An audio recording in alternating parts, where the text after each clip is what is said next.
prisão, ameaças e um segredo que pode mudar tudo. Antes de continuar, você precisa entender o que aconteceu. Pastor Albérico e Lígia enfrentaram Arminda e Ferete em um confronto tenso, cheio de acusações. Jairo ficou preocupado com uma decisão arriscada de Paulinho, e sentiu que algo podia dar muito errado. Enquanto isso, Joaquim tentou esconder o dinheiro da polícia, mas acabou sendo preso por Paulinho, sem conseguir revelar o segredo. Ferete e Arminda não encontraram o dinheiro, e a situação ficou ainda mais perigosa quando Lígia passou a ser ameaçada. Mesmo levado para a delegacia, Joaquim continuou em silêncio, guardando uma informação que pode mudar tudo. E como se não bastasse, um plano sombrio começou a surgir, colocando Viviane em risco. Mas no meio de tudo isso, Gerluce deixou a prisão e revelou que já tem uma resposta para o pedido de casamento. E agora, tudo isso começa a explodir.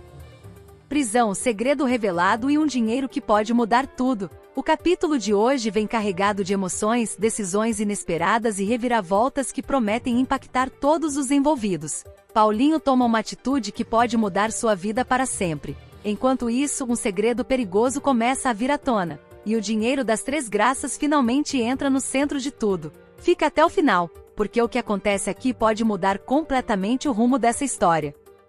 O capítulo começa com um momento que mistura esperança e tensão. Paulinho, depois de tudo que viveu recentemente, percebe que chegou a hora de tomar uma decisão importante. Ele não quer mais esperar, não quer mais deixar dúvidas dominarem seus sentimentos. É então que ele decide refazer o pedido de casamento. Não se trata apenas de um gesto impulsivo, mas de algo carregado de emoção, de história, de tudo que ele sente. Existe um peso nesse momento, como se ele estivesse apostando tudo em uma única resposta. E essa resposta ainda é um mistério. Ao mesmo tempo, uma reviravolta acontece em outro ponto da história. Júnior é solto, surpreendendo quem acompanha a situação. Mas o que realmente chama atenção é a atitude de Zenilda. De forma estratégica e inesperada, ela consegue livrar Misael e Gilmar da cadeia. Essa movimentação não parece ser apenas um ato de ajuda. Existe algo por trás, algo calculado, que ainda não foi totalmente revelado. E isso levanta uma dúvida inevitável: o que Zenilda realmente quer com tudo isso?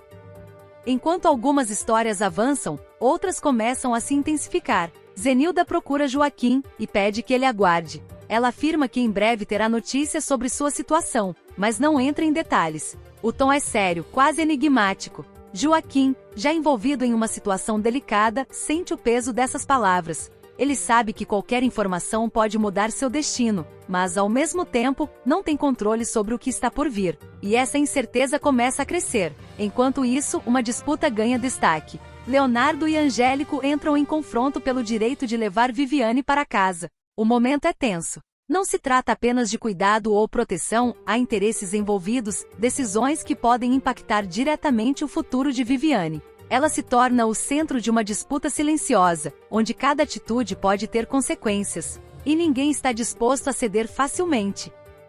Quando todos achavam que Ferete estava acabado, foi exatamente nesse momento que ele começou a se tornar ainda mais perigoso. Porque o erro de todos foi acreditar que o silêncio dele era fraqueza. Mas não era. Era estratégia. Ferete havia perdido tudo: dinheiro, poder, aliados, respeito. Tudo que antes definia quem ele era simplesmente deixou de existir. E por alguns momentos, até ele mesmo acreditou que tinha chegado ao fim. As noites eram longas, o silêncio pesado, e os pensamentos cada vez mais difíceis de ignorar. Ele revivia cada erro, cada decisão errada, cada pessoa em quem confiou e que o traiu sem hesitar. E foi aí que algo começou a mudar. Não foi de uma vez. Não foi explosivo. Foi lento, frio, calculado.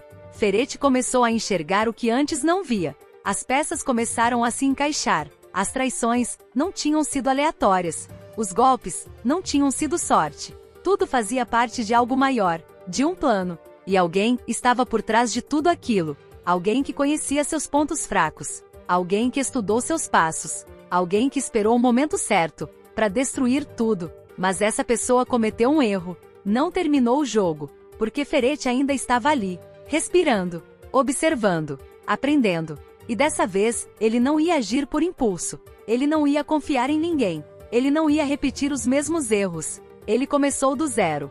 Sem dinheiro, sem apoio, sem nome, mas com algo que nunca teve antes: paciência. Cada pequeno movimento passou a ser pensado.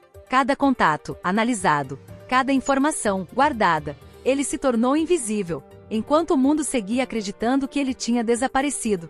Ferete estava reconstruindo tudo nas sombras. E quanto mais ele observava, mais ele entendia. Ele descobriu ligações, conexões escondidas. Pessoas que pareciam não ter nada a ver, mas que no fundo faziam parte do mesmo jogo. E aos poucos, os nomes começaram a surgir, rostos começaram a ganhar sentido, e o quebra-cabeça finalmente começou a se completar. Mas Ferete não atacou. Não ainda. Porque dessa vez, ele não queria apenas vencer. Ele queria controlar. Ele queria fazer cada um deles sentir exatamente o que ele sentiu. A perda, o medo, o desespero. E foi nesse momento que Ferete deixou de ser a vítima e voltou a ser o jogador. Só que agora, muito mais perigoso.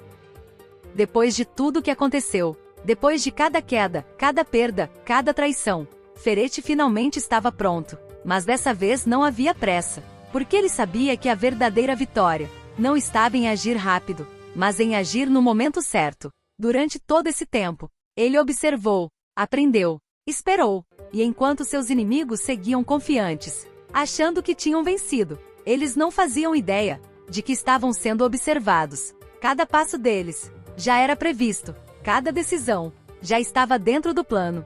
Ferete não voltou como antes. Ele voltou diferente, mais frio, mais silencioso, mais perigoso. Ele não precisava mais provar nada para ninguém. Ele só precisava de uma coisa: controle. E então, o momento chegou. O primeiro movimento foi quase imperceptível. Pequeno, silencioso, mas suficiente para começar a desestabilizar tudo. Uma peça caiu, depois outra, e mais uma. E quando perceberam, já era tarde. O sistema que eles construíram começou a ruir. A confiança virou desconfiança. Aliados começaram a se questionar. E o medo começou a se espalhar. Exatamente como Ferete queria. Porque dessa vez, ele não estava atacando diretamente. Ele estava destruindo por dentro. Fazendo cada um deles duvidar. De tudo e de todos. Até que finalmente, chegou o momento que ele esperava. O confronto. Frente a frente. Com quem iniciou tudo aquilo. Sem pressa. Sem gritos. Sem descontrole. Apenas silêncio, e olhar firme, porque naquele momento, Ferete já tinha vencido, não pela força, mas pela mente. E foi ali que ele deixou claro que nunca foi o fim, foi só o começo. A vingança não foi explosiva, foi precisa, cirúrgica, do jeito que mais machuca. E quando tudo terminou, não restava mais dúvida. Ferete tinha retomado o controle, mas havia algo diferente. Ele não era mais o mesmo. A dor mudou quem ele era. A queda transformou sua forma de ver o mundo. E talvez, o maior preço da vingança não tenha sido o que ele fez com os outros, mas o que ele se tornou. Porque no final, ele venceu, mas nunca mais voltou a ser quem era antes.